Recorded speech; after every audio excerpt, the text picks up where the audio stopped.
Неколку лица кои успеа да се спасат за време на драматичните моменти на аеродромот Ататурк, во кој загинаа најмалку 40 лица, а повеќе од 250 беа повредени. Прозбореа за грозоморните настани кои ги посведочеа, изјавувајќи дека виделе крв и трупови на сите страни.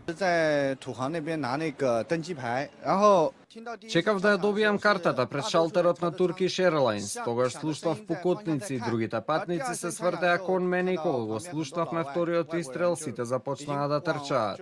Потоа слушнавме уште пукотници и експлозија. По 10 минути екипажот на аеродромот не одведе до засолниште. Останавме таму речиси 1 час. Кога излеговме имаше крв насекаде.